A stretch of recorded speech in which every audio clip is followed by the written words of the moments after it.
want me to get you something, Daddy? While most proteins lose their shape when exposed to high temperatures, there's a whole family of proteins that are literal freaks in this regard.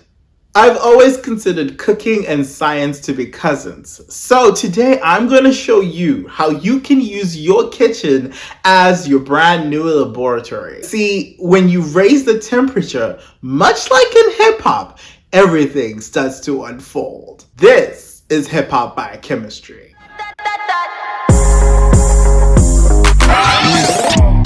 can't give it to them dry like that. You gotta get that shit wet first. You gotta prep them for shit like that. Bring that shit back. Bring that shit the fuck back.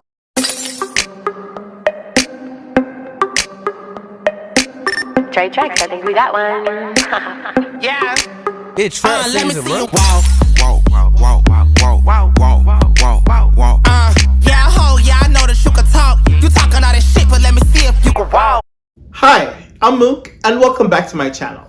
This is Thermus aquaticus DNA polymerase, aka Taq polymerase. As important proteins are to our survival, they would not be possible without other molecules such as DNA and RNA. Deoxyribonucleic acid is the code from which all living nature's information is stored. DNA is like a biological manual that our body uses in order to propagate more cells. But a manual is only as good when it's read, right? Well, can you guess who reads this manual? Yup, proteins! One specifically. Because I hate doing shit and not perfecting it. Can you guys hear me good? Big boobs. What? Child. Anyway, so. Thanks, Darian. I definitely need to spend more time on TikTok just for content like this.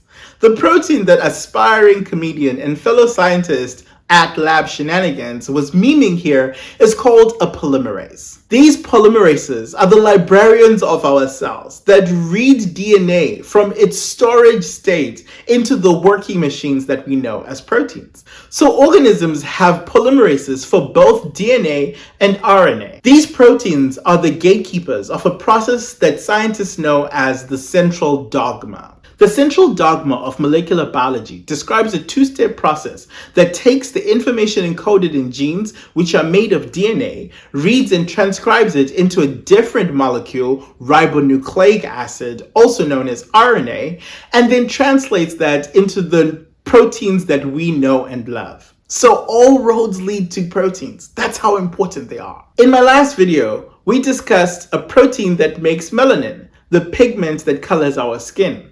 And in that video, I introduced you to enzymes. Well, enzymes are proteins with arguably the most important molecular function in our bodies because they speed up the chemical reactions that occur.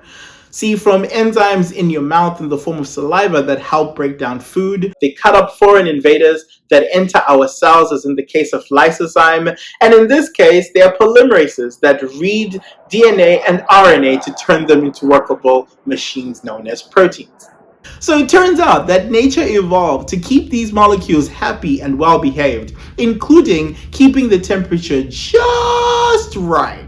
In episode 3, we discussed that denaturing proteins via heat effectively inactivates or kills them. At home, this can be best exemplified by poaching an egg. Eggs are made up of mostly water and some egg proteins, and when they are exposed to heat in the form of boiling water, the proteins within the egg turn to unfold, and that clear color that we associate with egg whites undergoes a color change into white when the proteins completely denature. This is great for us because few things are more delicious than a poached egg with a little bit of seasoning, okay? But for proteins in nature, it is important that the temperature is highly regulated and controlled so biological processes can run. This is true for proteins in plants, animals, bacteria, viruses, and even yeast. Take, for example, when you bake bread. You ought to let the dough rise before the actual baking process in a warm place. And you want the temperature warm, but not so hot that the proteins in the yeast are denatured. Now, I'm not saying Nikki is a biologist, but long before this freaky girl video she's about to release, that little freak stayed in school because I'm hot to 10. no sesame seeds. That's a line from Little Freak, the song by Usher featuring Nicki Minaj. This song hit Billboard 100 in May 2010. Now this is my stand voice here because while bread is a synonym in hip hop for money, she mentions 100 degrees. Now we don't know if that's Celsius or Fahrenheit, and I think that's on purpose. Because see, 100 degrees Fahrenheit is the same as 37 degrees Celsius, which is our body temperature. This also happens to be the perfect temperature at which to let bread dough rise before baking it. This is because the proteins in the activated yeast come alive and help the yeast form those gas bubbles that end up forming those hills and peaks in bread that we know and love. Meanwhile, Nicki is saying that she is hotter than 100 degrees. And if that's Celsius, that's the same as 212 degrees Fahrenheit, which is the temperature at which water boils at. That would mean that Nicki and this little freak tag have a lot in common. This is the structure of DNA polymerase in bacteria, but not just any bacteria. Thymus aquaticus is known as a thermophile, also known as heat-loving. In fact, it was discovered in the hot springs of Yellowstone National Park. The bacteria in these boiling water ecosystems survive and thrive in part because of our guy here, Taq polymerase. This protein, much like our own polymerases, reads and transcribes DNA. However, it does not unfold even at high temperatures as high as 100 degrees Celsius. Every protein has a temperature at which it gets denatured at. This is known as its TM.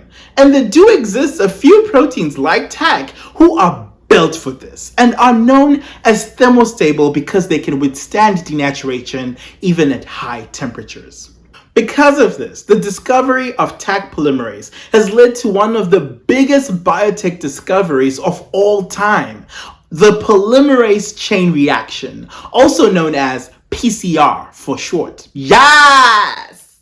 This is one of the most common lab reactions in the world because it gives you the power to take a small amount of DNA and using Taq, you can make more for downstream analysis. So this method of amplifying DNA led to the development of forensic tools such as suspect DNA matching, paternity tests, hey Mari, and so much more, including now today, COVID tests.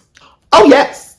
You have proteins to thank for saving the world. The coronavirus PCR test relies on this principle of this thermostable protein. PCR also even ushered a whole new era of synthetic biology that allows researchers like myself to now study not only DNA, but the proteins that are encoded by DNA. But that is a story for a different video. For now, know that just like any other protein, the key to understanding what makes Taq suitable for its function at high temperatures lies in understanding its origin as well as its structure. So I challenge you to go to the PDB at rcsb.org and download this little hottie and take a look for yourself. As we learn more in this course, soon you too will be able to differentiate something that is more well suited to its function and something, well, more freaky deaky. Here's food for thought. If DNA encodes protein and proteins reads DNA, then what came first in life? The chicken or the egg? Excuse me, little mama, but you could say I'm on 2D.